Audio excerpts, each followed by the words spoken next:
Hello students, आपका अपने channel study for you में वेलकम है। आज हम पढ़ने वाले हैं 9th क्लास का चैप्टर फर्स्ट, जो कि है मैटर इन आवर सराउंडिंग। तो ये जो है हमारा मैटर इन आवर सराउंडिंग, सबसे फर्स्टली आप इसके डेफिनेशन याद रखिए कि मैटर होता है कोई भी एक ऐसी चीज़ जिसका खुद का एक मास होता है और वो जगह घेरता है। क्लियर। और हमारे एनवायरनमेंट में ऑल ओवर बहुत सारी चीज़ें हैं जो मैटर हैं। ठीक है, तो सबसे फर्स्टली मैटर की डेफिनेशन क्या?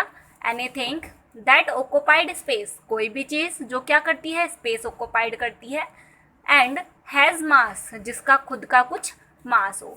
अब कुछ चीज़ें होती हैं जिनका मास ज़्यादा होता है, कुछ चीज़ें ऐसी होती हैं जिनका मास कम होता है।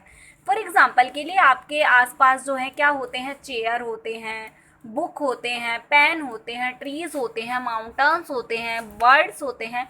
तो इतनी सारी चीज़ें होती हैं जो कि स्पेस ऑक्युपाइड करते हैं, दैट मीन्स जगह घेरते हैं, और उनका खुद का कुछ एक मास होता है जिसे हम कह देते हैं मैटर। क्लियर। और जो मैटर की कैरेक्टरिस्टिक्स हैं वो क्या क्या हैं, दैट मीन्स किन चीज़ों से जो आपका मैटर है बना होता है या इसकी क्या क्या प्रॉपर्टीज़ होती हैं, तो वो सारी चीज़ें हम इसमें पढ़ेंगे। फर्स्ट है matter is made up of small particles. Matter जो होता है ऐसे छोटे छोटे स्पेरिकल शेप के पार्टिकल से मिलकर बना हुआ होता है, और इन छोटे स्पेरिकल पार्टिकल को हम कह देते हैं क्या? एटम। क्लियर। क्या कह देते हैं इनको? एटम।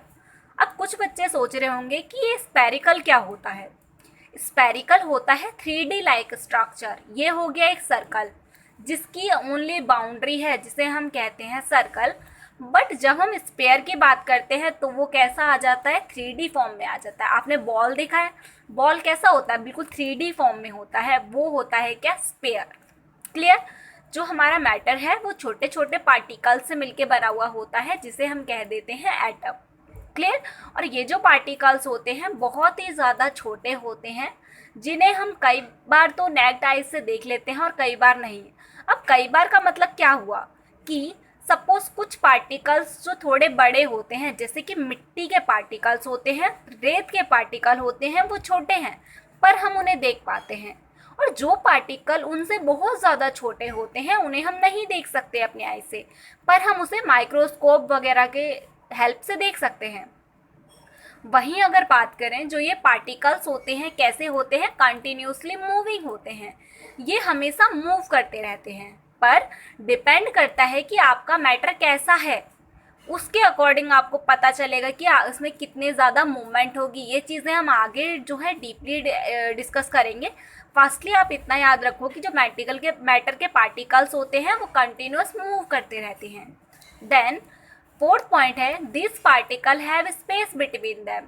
जो ये पार्टिकल्स होते हैं इनके बीच में क्या होता है? स्पेस होता है। अब स्पेस किस तरीके का होता है, तो स्पेस देख लेते हैं स्पेस कैसा होता है इनके बीच में। जैसे कि ये देखिए यहाँ पर, ये है, इनके बीच में थोड़ा थोड़ा गैप है। ठीक है, तो जो ये इसके बीच में गैप होता है, तो हर मैटर के बीच में गैप होता है, पर कुछ पार्टिकल्स के बीच में, दैट मीन्स कुछ जो मैटर पार्टिकल्स होते हैं उनके बीच में गैप ज़्यादा होता है, और कुछ मैटर पार्टिकल्स के बीच में गैप कैसा होता है? कम होता है, स्मॉल होता है। क्लियर। और नेक्स्ट है कि जो पार्टिकल ऑफ मैटर होते हैं, दैट मीन्स जो मैटर के पार्टिकल्स होते हैं, वे एक दूसरे को अट्रैक्ट करते हैं। और किसके थ्रू अट्रैक्ट करते हैं? एक फोर्स ऑफ अट्रैक्शन के थ्रू। क्लियर। ये एक जगह ही फिक्स रहते हैं ऐसे इतना पास, क्यों? क्योंकि इनके बीच में एक फोर्स होता है जो इन दोनों को आपस में बांध के रखता है। क्लियर। और यही है हमारा मैटर और उसकी कैरेक्टरिस्टिक्स। अगर मैं आपसे पूछूं कि मैटर के कितने टाइप्स होते हैं, तो ये चीज़ें आप पहले पढ़ चुके हैं। मैटर के कितने टाइप्स होते हैं? 3 टाइप्स होते हैं, दैट मीन्स 3 स्टेट होती है मैटर की। पहली होती है सॉलिड, सेकेंड होती है लिक्विड, थर्ड होती है गैस। अगर मैं आपसे पूछूं कि इन दोनों में डिफाइन कैसे करेंगे हम तीनों में, दैट मीन्स, अच्छा इससे पहले मैं एक चीज़ आपको बता दूं, जो हमारे मैटर की मैंने 3 स्टेट्स बताई हैं, ये ऑल ओवर अगर आप डीपली जाकर पढ़ो तो ये 5 स्टेट ऑफ मैटर होती हैं, और इनके नेम आपको ढूंढने हैं। ये आपका होमवर्क है। 3 मैंने आपको बताई हैं, 2 स्टेट और आप ढूंढिए और इसको कमेंट करिए, आंसर बताइए क्या है इसका आंसर। देन मैं आपको ये चीज़ें एक्सप्लेन कर देती हूँ कि सॉलिड लिक्विड गैस बनता कैसे है। तो ये जो है आपका सॉलिड, ये देख रहे हैं, ये पार्टिकल्स, मैंने आपको क्या क्या चीज़ें बताई थी कि ये पार्टिकल्स से मिलके बना हुआ होता है और इनके बीच में क्या होता है, गैप होता है। क्लियर, क्या होता है, गैप होता है। पर मैंने आपको ये भी बताया था कि जब ये गैप कैसा होता है, कम ज़्यादा होता है, डिपेंड करता है मैटर पे। ठीक है, अब देखो ये पार्टिकल कैसे हैं, बहुत ज़्यादा पास पास हैं, राइट। जब ये पार्टिकल बहुत ज़्यादा पास पास है, क्या ये मूव कर पाएंगे? जैसा कि मैंने आपको बताया था ये कंटिन्यूस मूविंग होते हैं। जब ये पार्टिकल मूव नहीं कर पाएंगे तो हम इन्हें कह देते हैं क्या, सॉलिड पार्टिकल। क्या कह देते हैं, सॉलिड। दैट मीन्स ये मैटर जो है, मैटर की कौन सी फॉर्म है, सॉलिड। इसका मैं एक छोटा सा एग्जाम्पल दूँ कि मान लो आप एक ब्रांच पे सिर्फ 3 ही स्टूडेंट्स आ सकते हैं, पर मैं कहूँ कि आप 3 की जगह 5 स्टूडेंट बैठोगे एक ब्रांच के ऊपर, तो आप क्या करोगे, बैठ तो जाओगे पर लेकिन कोई स्टूडेंट जो हिलडुल नहीं पाएगा, राइट। तो क्योंकि वो क्लोजली पैक्ड हैं, उनके बीच में गैप नहीं है। पर अगर मैं बात करूँ वहाँ पर 3 स्टूडेंट का स्पेस था, पर वहाँ कितने बैठे, सिर्फ 2। मैं कहती हूँ 2 स्टूडेंट बैठ जाओ, तो क्या होगा, आप लोग इधर से उधर उछलते घूमोगे, है ना। तो यही इन पार्टिकल्स के साथ होता है। अगर ये पार्टिकल क्लोजली पैक्ड हैं, इनके बीच में गैप नहीं है, तो ये मूवमेंट नहीं करेंगे, करेंगे बहुत ही लाइट, ठीक है। पर अगर इनके बीच में गैप थोड़ा सा ज़्यादा हो जाए, क्लियर, गैप क्या हो जाए, ज़्यादा हो जाए। सपोज ये वाले पार्टिकल आप देख पा रहे हैं, इन पार्टिकल के बीच में क्या होता है, गैप आ गया, इनके बीच में गैप है, ये बहुत ज़्यादा मूवमेंट करेंगे, और ज़्यादा मूवमेंट करेंगे तो इसे हम क्या कहेंगे, इसे हम कहेंगे लिक्विड। क्लियर। देन वहीं अगर हम बात करें किसकी, अगर पार्टिकल्स बहुत ज़्यादा दूर चले जाएं, बहुत ज़्यादा दूर चले जाएंगे तो ये क्या होगा, गैस होगा। क्लियर।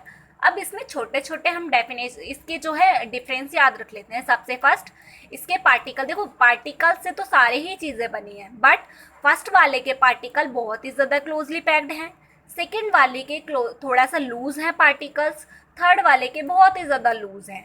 क्लियर। और जो आपका फर्स्ट है इसका एक फिक्स शेप होता है, बट लिक्विड का एक फिक्स शेप नहीं होता है, ना ही गैस का कोई फिक्स शेप होता है। क्लियर। और वहीं अगर हम बात करें, इनके पार्टिकल में मूवमेंट ना के बराबर होती है, लिक्विड के पार्टिकल्स में मूवमेंट सॉलिड के कंपैरिजन में ज़्यादा होती है, और गैस में जो है बहुत ज़्यादा मूवमेंट होती है। क्लियर, ये चीज़ें।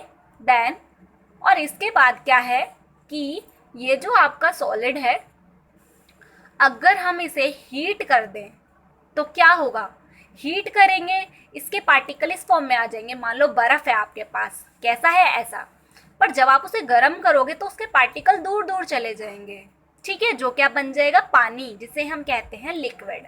पर जब आप उस पानी को बहुत ज़्यादा हीट करोगे तो क्या हो जाएगा, वो गैस बन जाएगा, मतलब कि उसमें से वेपर्स निकलने स्टार्ट हो जाएंगे, जिसे हम कह देते हैं गैस।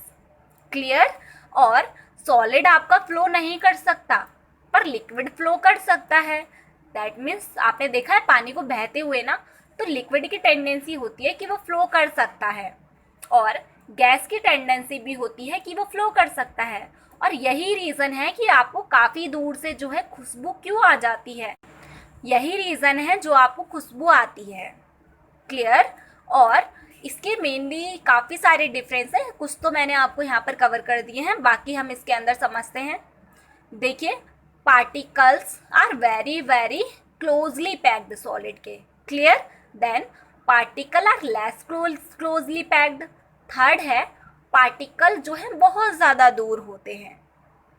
सॉलिड के अंदर फोर्स ऑफ अट्रैक्शन पार्टिकल के बीच में बहुत ज़्यादा होता है, दैट मीन्स वो बहुत ज़्यादा पास होते हैं, मतलब बहुत ज़्यादा स्ट्रांगली फोर्स लगाते हैं। पर लिक्विड के पार्टिकल दूर होते हैं, मतलब उनके बीच में फोर्स ऑफ अट्रैक्शन सॉलिड के कंपैरिजन में कैसा होता है, कम होता है। और गैस में ये अट्रैक्शन फोर्स ना के बराबर होता है, बिकॉज उसके पार्टिकल बहुत दूर होते हैं। सॉलिड के अंदर काइनेटिक एनर्जी 0 के बराबर होती है। अब लिक्विड के अंदर जो काइनेटिक एनर्जी होती है वो सॉलिड के कंपैरिजन में ज़्यादा होती है, और गैस में बहुत ज़्यादा होती है। What is kinetic energy?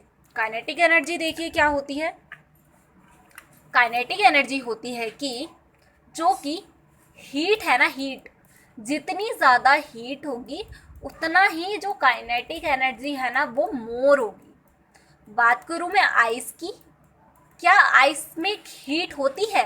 तो आप कहोगे मैम उसमें तो हीट नहीं होती है। तो हीट नहीं होगी तो क्या काइनेटिक एनर्जी होगी? नहीं होगी, बिकॉज मैम आपने अभी बताया है कि हीट जो है जितनी ज़्यादा होगी उतना ही काइनेटिक एनर्जी भी ज़्यादा होगी। मतलब हीट नहीं है तो काइनेटिक एनर्जी भी नहीं होगी। पर जब हम इस आइस को लिक्विड में कन्वर्ट कर देते हैं, मतलब हमने वहाँ पर हीट दी है ना, हमने वहाँ पर हीट का यूज़ करा, मतलब क्या हुआ, काइनेटिक एनर्जी ज़्यादा हो गई। ठीक है, काइनेटिक एनर्जी जब होती है जब आपके पार्टिकल्स मूव करने लग जाते हैं। आपने देखा सर्दियों में जब बहुत ज़्यादा ठंड हो रही होती है तो बच्चे इधर उधर भागना चालू कर देते हैं, और जब वो भागते हैं तो बहुत ज़्यादा हीट प्रोड्यूस होती है। जब हम अपने हाथों को रब करते हैं, हाथों को रगड़ते हैं तो हीट निकलती है ना, वैसे ये पार्टिकल जब बहुत ज़्यादा मूवमेंट करते हैं तो क्या होता है, इनमें से हीट निकलने लग जाती है। हीट होगी तो काइनेटिक एनर्जी भी ज़्यादा होगी। और गैस के पार्टिकल तो बहुत ज़्यादा दूर दूर मूव करते हैं, इसीलिए उनमें हीट जो है ज़्यादा होगी, काइनेटिक एनर्जी मोर होगी। ये आपका एक स्केल होता है। 0 डिग्री पे आपकी आइस जम जाती है। याद रखिए, जो आपकी आइस है मतलब कि वाटर का फ्रीजिंग पॉइंट है 0 डिग्री सेल्सियस। पानी 0 डिग्री पे जम जाता है और करीब 5 डिग्री सेल्सियस पे आपका जो लिक्विड वाटर है वो पिघलना शुरू हो जाता है, और 100 डिग्री सेल्सियस पे वाटर क्या हो जाता है, बॉयल होने लग जाता है। क्वेश्चन पूछ लिया जाता है एनसीईआरटी में आपका है क्वेश्चन कि वाटर का बॉइलिंग पॉइंट क्या है। वाटर का बॉइलिंग पॉइंट है 100 डिग्री सेल्सियस। वाटर का फ्रीजिंग पॉइंट है 0 डिग्री सेल्सियस। कितने डिग्री पे बर्फ़ पिघलने लग जाती है, 5 डिग्री सेल्सियस पे। और अगर मैं बात करूं कि वेपर पॉइंट कितना है, मतलब कितने पे वेपर में कन्वर्ट हो जाएगा, मतलब कि गैस में कन्वर्ट हो जाएगा आपका लिक्विड, वो है अप्रॉक्स 250 से 300, ठीक है, डिग्री सेल्सियस टेम्परेचर। ये सारी चीज़ें अगर आपको समझ नहीं आ रही हैं तो आप वीडियो को रिपीट करके देख लीजिए, ठीक है। देन मैंने आपको ये भी अभी बताया था कि जो आपका सॉलिड होता है उसका शेप फिक्स होता है, वॉल्यूम भी फिक्स होता है। पर वही बात करें लिक्विड की, लिक्विड का शेप फिक्स नहीं होता है। अब आप कहेंगे कि मैम हमें कैसे पता चलेगा शेप फिक्स है या नहीं। अगर मैं बात करूँ आइस की, आइस एक क्यूब शेप में है या फिर कोई भी शेप में है, तो अगर उसे आप किसी भी बर्तन में डाल लो वो वैसा ही रहेगा क्यूब जैसा, शर्ते कि वो पिघल ना जाए, ठीक है। और अगर लिक्विड की बात करें, आप किसी भी बर्तन में उसे डाल लो उसका शेप चेंज हो जाएगा, मतलब उसका शेप फिक्स नहीं है और उसका वॉल्यूम फिक्स है। ऐसा नहीं है कि आपने एक बर्तन में डाला वो 1 लीटर था, दूसरे बर्तन में डाला वो 2 लीटर बन गया या फिर आधा बन गया, ऐसा नहीं है। उसका वॉल्यूम तो फिक्स होगा बट उसकी शेप फिक्स नहीं है। और गैस में ना तो वॉल्यूम फिक्स होता है ना ही उसका शेप। अगर आप किसी भी कंटेनर के अंदर गैस को फिल करेंगे ना, वो उतना ही वेट ले लेगा, उसका कोई वेट भी नहीं होता। देन सॉलिड फ्लो नहीं कर सकता बट लिक्विड फ्लो कर सकता है और गैस भी फ्लो कर सकता है। सॉलिड के पार्टिकल को आप कंप्रेस नहीं कर सकते क्योंकि उनके बीच में गैप नहीं होता है। कॉम्प्रेसिबल का मतलब होता है उनके पार्टिकल्स के बीच का जो गैप है ना उसको रिड्यूस करना, मतलब गैप को कम कर देना। बट गैप होगा ही नहीं तो क्या कम करोगे। वही बात करें लिक्विड की, तो लिक्विड के पार्टिकल को आप कंप्रेसिबल कर सकते हो बट बहुत ही लाइट, और गैस के पार्टिकल बहुत ज़्यादा कंप्रेसिबल होते हैं, और यही रीज़न है जिसकी वजह से हम उसे सिलेंडर्स वगैरह में फिल कर पाते हैं। क्लियर। और हम मिलेंगे नेक्स्ट वीडियो के अंदर जिसमें कि हम पढ़ेंगे जो मैटर्स हैं हमारे सराउंडिंग में, उसको जो है किस तरीके से हम चेंज कर पाते हैं या फिर क्या चीज़ें उस पर इफेक्ट करती हैं। तो मिलते हैं नेक्स्ट वीडियो में। Thank you so much watching my video.